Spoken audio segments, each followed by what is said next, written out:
morning, welcome back to another episode of Coffee at Rosevine Cottage. Take a moment, grab a cup of coffee, invite some friends, and then we're going to dive right in.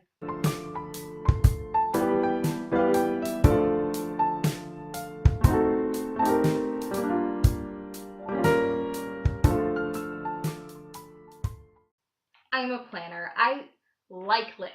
I know, it's weird, but I have sticky notes all over my desk to keep my priorities straight. But in the Bible, have you ever noticed that his priorities aren't always what we think is most important?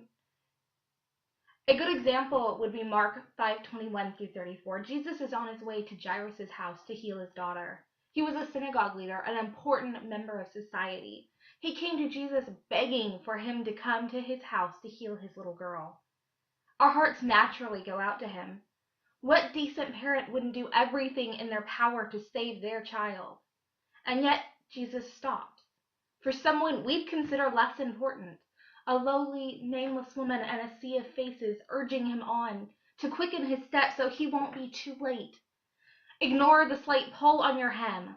This little girl needs you. How often do we urge him on to meet our priorities instead of seeking his? At this moment, this woman is his priority. He searched out the outcast, the unwanted, with one last shred of hope, lost in a sea of clamoring people. His priority at this moment is to show the people a deeper revelation of himself, but to do that, he has to upset their priorities. She could be me, she could be you. She could be any one of us. We've all been in that spot, broken, tired, with nothing left to give, and running short on hope. Desperate for a miracle, desperate for him to breathe new life into us. She was desperate for him. So she wove her way through the crowd, pressing in around him, needing him, but convicted she wasn't worried. But convinced that she wasn't worthy. Worthy of his attention, worthy of his time, worthy of his focus. There were greater needs, more important people. Who was she to borrow his attention for even a moment? Like an eager child to be near his parents so they crawl beneath the desk. Just to be near, she slipped up behind him and gently touched the edge of his cloak. And suddenly he turned. Frightened, she tries to melt back into the crowd, but he searches her out until she fell at his feet, trembling, unworthy to have his full attention, not important enough for him to stop on his way to save the little girl. Feeling the eyes of all those around, she tells him her story. I wish I could have seen the look in his eyes as they fell on her, the love that would have been there.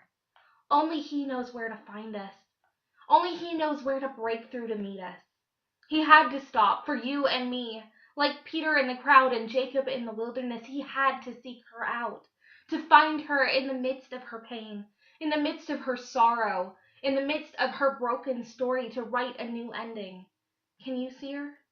The moment that she dared to lift her eyes to his, terrified of what she might see, and finding only hope and love as he called her daughter.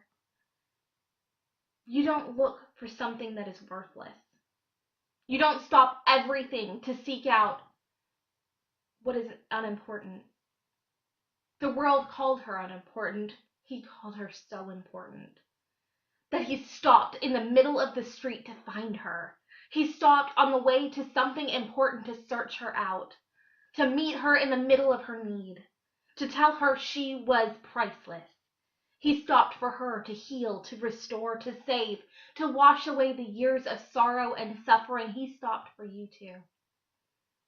He stopped everything and went to the cross so that he could step through time and eternity to meet you right where you are.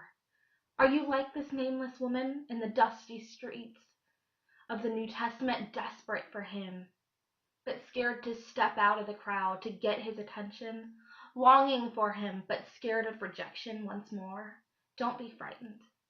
He's here in this moment for you. Draw close and touch the edge of his garment.